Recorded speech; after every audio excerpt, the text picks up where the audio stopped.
So the horizontal shmup Earthion released July 31st on Steam, developed by Ancient, Yuzo Koshiro and Bitwave Games. That's handling the Steam port, and is published by Limited Run Games, and is developed for the Sega Genesis. It's a Sega Genesis game, and I'm gonna just talk about the Steam port, okay? And I'm gonna talk about how I feel about playing the game.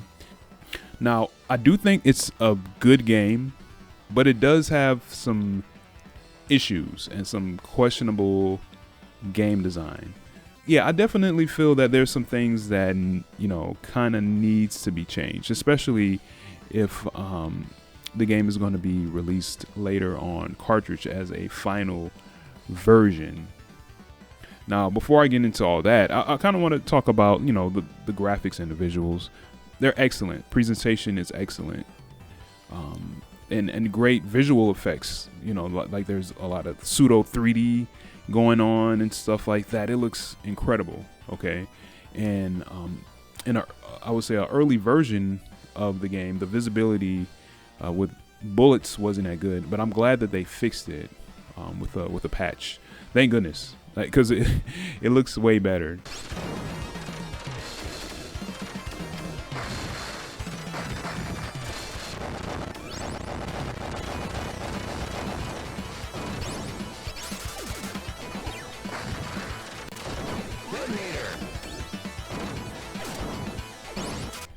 The sound effects and music are pretty good. Really, really good. Yuzo Koshiro knows what he's doing. He never disappoints at all. And I also dig the little throwback menu sound effect from Streets of Rage. I like that a lot. That was very, very cute. That caught me by surprise. Now, let's get into the gameplay. All right. So I do feel the gameplay is a little, at its current point, kind of so-so in my opinion. So when I first started playing the game, I started on normal mode. Okay, I wasn't of the fortunate amount of people that got there clear on the first try. It actually took me maybe a few tries because there was just some things in the game that confused me and weren't very intuitive. And also, I wasn't looking online for help or anything like that. I just had to use like the manual to explain a couple things. But once I understood what I had to do and understood the gameplay mechanics and system, normal mode became quite easy to 1cc. And there was some sections of the game that kind of made me like roll my eyes a little bit. But a lot of people kind of noticed that, oh yeah, normal mode, once you understand it, is actually quite easy.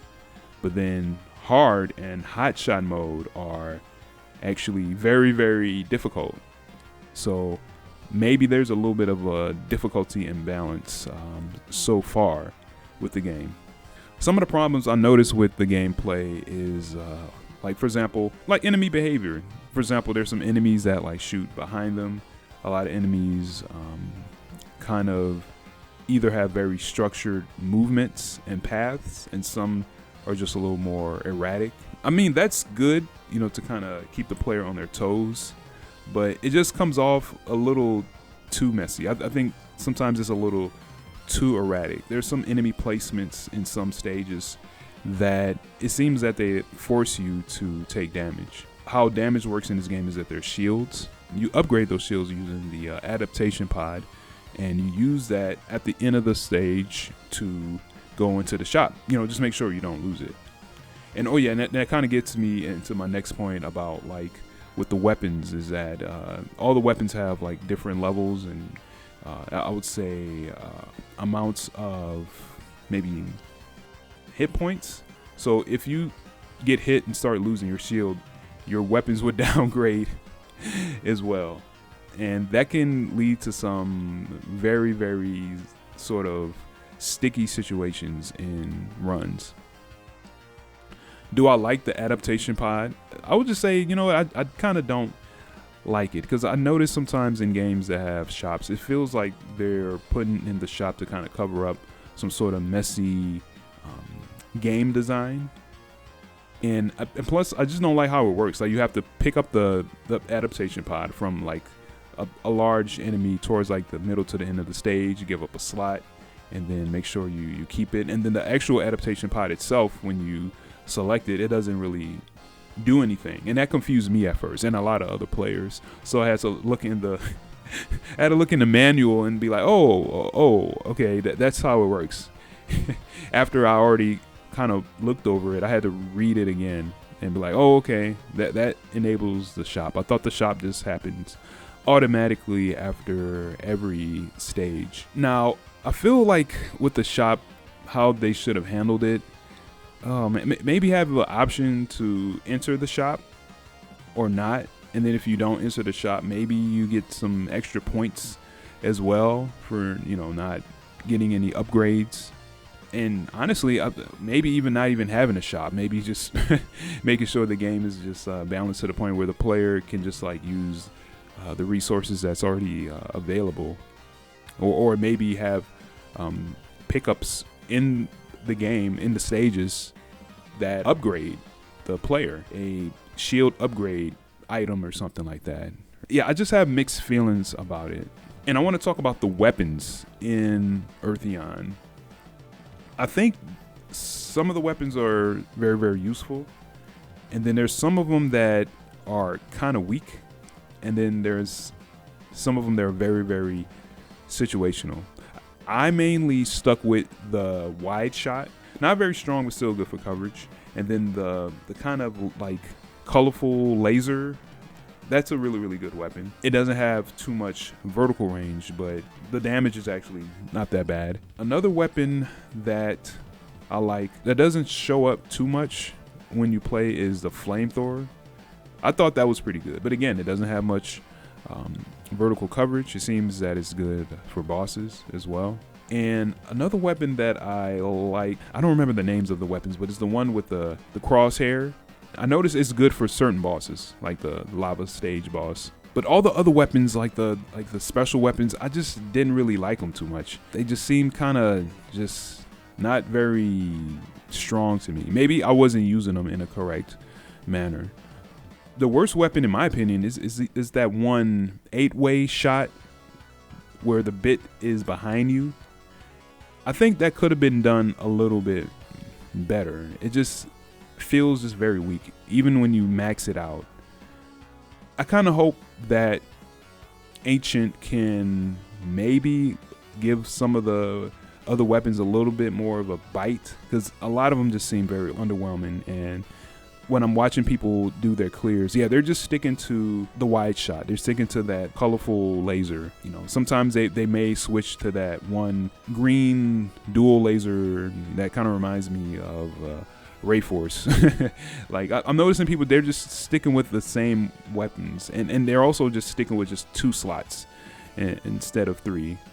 So hopefully the weapons can get a little bit of a boost the more the game progresses towards that final release. And the stage bosses, they're actually quite, I would say, interesting to fight. Nothing too special. I would say the first stage mid-boss kind of threw me for a loop a little bit. I was like, whoa, this boss is actually kind of nasty, and plus there's these like hazards all around where I can't move, where I won't get hit by that freaking claw. Like, what the heck do I do? But thankfully it doesn't have too much HP. And then there's some other bosses where you kind of have to figure out, okay, like, how do I safely hit the weak spot without dying? Because a lot of times they have these like attacks that sort of trap you into a certain space for a certain amount of time, and then you just have to kind of think your way out of it, or just dodge very, very well, as much as you can. I would say a mid-boss that's actually quite interesting. It happens in stage 7, where you have to put in a multiple button press to unleash a very, very special weapon. And if you hit the head of that particular enemy, you get a bonus. It just feels sort of bad that when you miss, you have to fight this much more difficult version of the boss, and then end up like losing your shields and then losing your weapons, and then it may even like go into losing lives. I don't like stage 7 boss at all. It shoots these very, very wide shotgun shots at you, and it moves very, very erratically in these sort of like figure 8 sort of like up and down motions. And when it's shooting at you, it doesn't take any damage, and you have to kind of like keep shooting it, I guess, until it goes into like another phase, or maybe there's like a weak spot or something that I've kind of missed out on that has the boss change it to a different phase. But beyond that, it's a tough boss. Very, very tough boss. I noticed that I had to like position myself behind the boss while it's like doing those shots, and then wait until it gets into the next phase before I can just like try to inflict as much damage as I can. But yeah, that's an annoying fight. I don't like that fight at all. I do like the fight in stage 8 where you have to shoot the multiple cores. I thought that was pretty cool. And then there's all these bullets like hurling towards you, and then there's a laser in the middle. I think that's very, very cool. The last boss, it seems like it's probably maybe the easiest boss. A lot of times I don't even know what's really hitting me. I'm just taking damage kind of whenever, because like it's a very, very psychedelic stage. The background, has this crazy just like swirling and stuff like that, and then the boss is just like kind of throwing all these different things at you. I don't know what's hitting me, what doesn't, what can't. The boss throws out this like laser. I have to like go under and around it. And then the closer the boss gets to the end, things start getting a little bit more intense. Yeah, that boss fight, I don't really like too much. When you clear the game, you do get a password. How I feel about it? I think it's okay. It's, but again, it's a Genesis game. I was thinking maybe they can just have something to where a save profile, but no, you gotta put in a password. Yeah, I think it's an interesting tool to use if you want to sort of practice the harder difficulties, or if you just want to cheese the normal mode and just have like a pretty laid back playthrough where you have resources already available. But yeah, password I think it's pretty interesting, and I do like how in the online leaderboards there is a separate score for that. So I think that's good. For people that want to just have a kind of a easier sort of time with the game. I did notice there isn't any stage select, just in case if you may want to grind a certain stage that you're having trouble with. It's not in there at all. Also noticed there is a challenge mode, and I was kind of disappointed because I thought this would be like an actual like challenge where there's like objectives or an objective, kind of similar to like Blue Revolver, but it's not. It's like just like time attack events. And also there is a time attack for bosses, which I think is a little bit helpful if you want to practice fighting certain bosses and maybe practice speed killing them in a way, or trying to defeat the bosses in a more efficient, faster way. I don't think it's that bad, but I'm a little disappointed by the challenge mode. So there's some weird things in certain stages. It could be stage 4 where you're starting out getting chased by that monster. I didn't know that you can kill that monster that's chasing you by using the missiles. All you have to do is just kind of stay close, let the missiles hit them, and they die. The only thing that's unfortunate is that you have to position yourself in a way that you can kind of get the bonus gems, for you can get points and maybe even upgrade your weapons if need to be. Oh yeah, in stage 5, when you're descending down into that like cave area, I thought the left side was hazardous. So I was like sticking in the middle for like the descent, and I'm noticing I'm dying because like I don't have much space. And I think watching someone else play made me realize that that whole left side was like completely safe, and it made me feel a little foolish.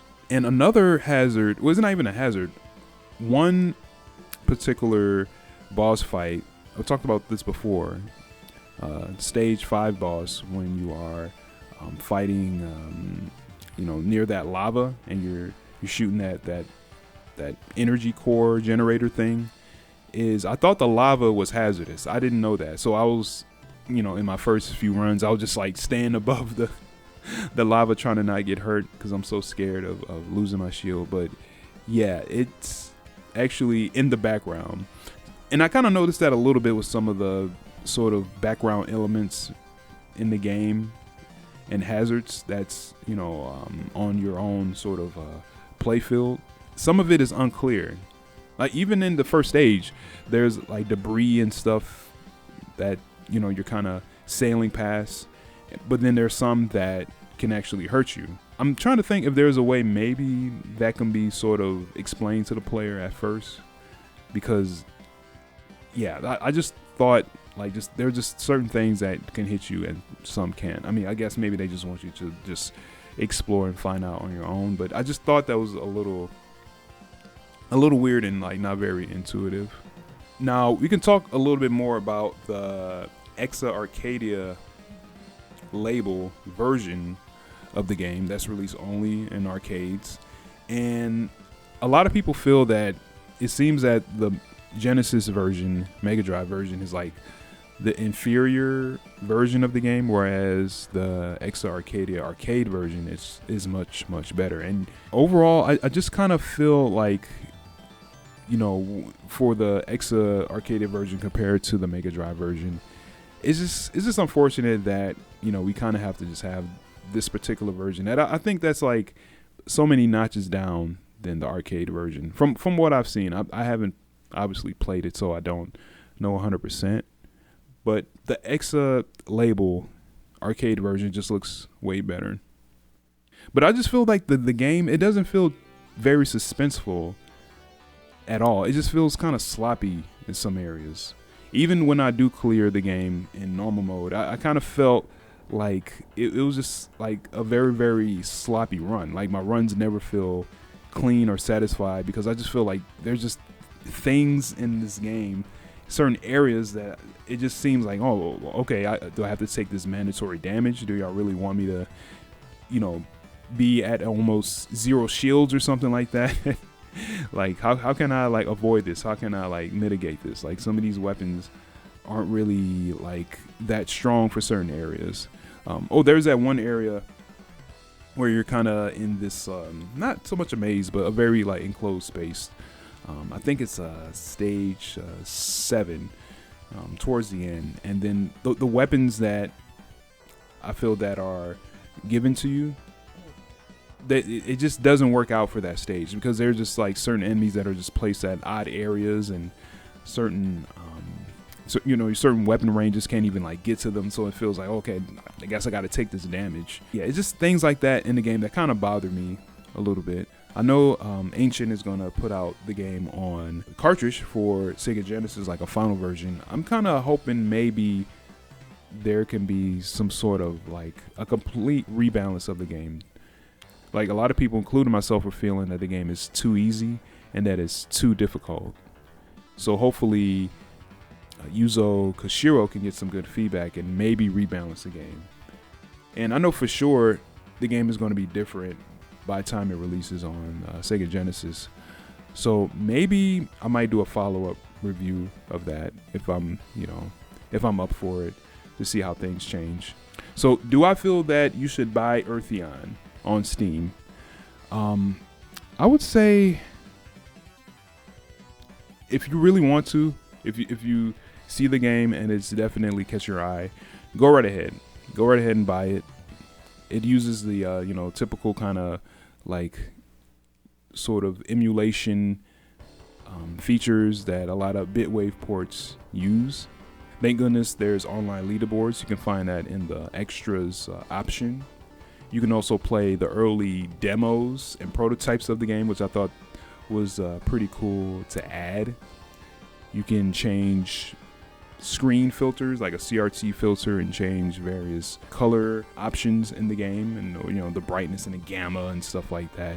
You can definitely play around with that in the Bitwave port. So all in all, Earthion, it's mid. incredible presentation, incredible visuals, incredible sound. Gameplay needs a little bit more work, and it isn't as good as a lot of other Genesis shmups that were released in the 90s. I commend Yuzo Koshiro and Ancient's effort for this game, but I kind of feel that it just needs a little bit more work to become even better. So that's how I feel about Earthion. Let me know what you think of Earthion in the comments.